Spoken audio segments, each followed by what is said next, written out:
Good morning. I was thinking about the story of Stephen when he was accused of blaspheming the Bible. They asked him, were those charges true? And he even called them fathers and brothers. Listen, he told the story of Abraham, when God spoke to him and took him out of his own land.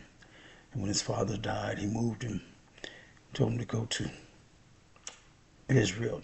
He ended up in Jerusalem, where he was speaking to those false teachers.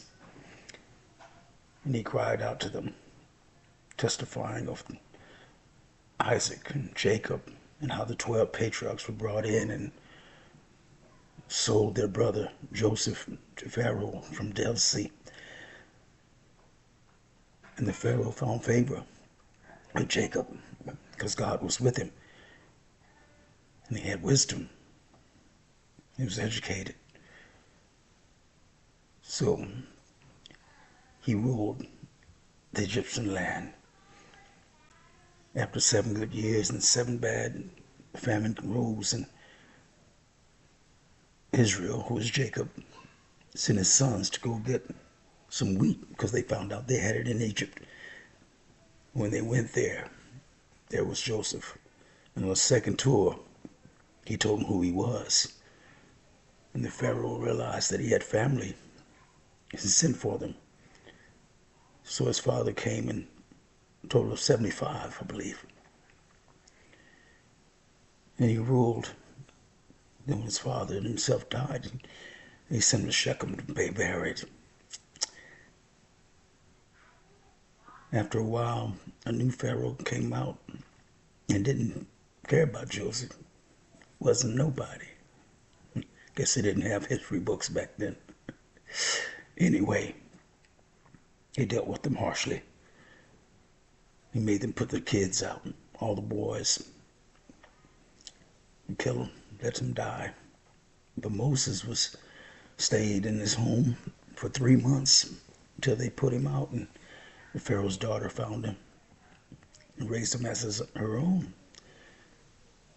And 40 years went by, and Moses wanted to find his own family, talked to him, looked up and saw the Egyptian putting his hands on one of his own. And he defended that brother, killing the Egyptian. He went back the next day thinking that his people realized that he was the Messiah at that time and come to rescue them. But he found 2 of his own fighting. He said, hey, you're brothers. Why are you fighting each other? And the one that was treating the other harshly looked at Moses, pushed him, and said, who made you ruler and judge? Are you going to kill me like you did that Egyptian next day? Wow. Moses ran, went to Midian. There he lived as a foreigner. Had 2 sons. Another 40 years went by, and an angel spoke to Moses. And he went on top of Mount Sinai. And that's where it all began. The 10 Commandments.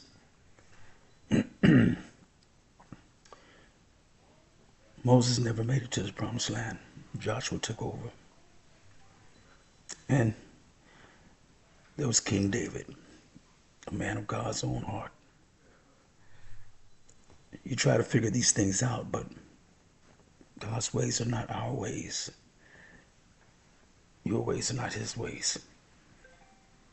As far as the east is to the west, God's ways are our ways. Yeah. So David became ruler. He murdered. He committed adultery. He lied. And he stole. Maybe that shows how much forgiveness God has for all of us. We're sinners. I pray to God each day, please, Lord, forgive me. Every word, thought, or deed. But that's not the end of the story. Because David cried out, my Lord, to my Lord. That's where Jesus came in. He testified to that in front of those same Pharisees that Stephen did. And they denied him. That's what set him on the cross. They tortured him.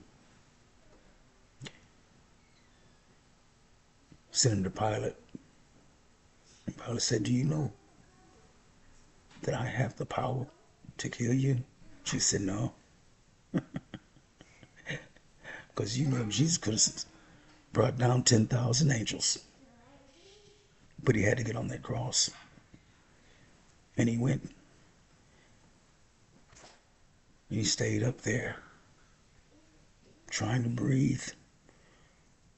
It was painful, but he knew he had to do for us. In the moment came where God had to leave him, that spirit. Father, why have thou forsaken me? Then he gave up the ghost. It was a powerful moment because it was meant for us to be on that cross. We don't deserve mercy. We actually deserve judgment. Now we need to believe. We need to believe in who? Jesus Christ. Who is he? He's the Christ. He's not Moses. He's not Elijah. He's not Jeremiah. In Matthew 16:13 explains it. Peter says who he is. Thou art the Christ, Son of the living God. Right there. Jesus replied, blessed Peter Barjona. For flesh and blood could not give you that information, but my Father in heaven. What's he saying? Only one could name him, which is his Father. He told the Pharisees many times, he said, I'm not here because of me, I'm here because of my Father. So he built his church. And the gates of hell shall not prevail against it. If you don't agree with that, the next chapter, 17, Peter and John approached that mountain, and Jesus turned white as snow, and two others came down before him. Elijah, Moses. And Peter said, this is a wonderful thing. We should build 3 tabernacles. 4, ba-boom. God broke in through the clouds, shut him up. This is my son, whom I'm well pleased. Better listen to him. And that was the church. We are of Christ, and Christ alone. None other can save us. None other will. The bottom line is, know where you belong. And stay where you're supposed to be. And there's more.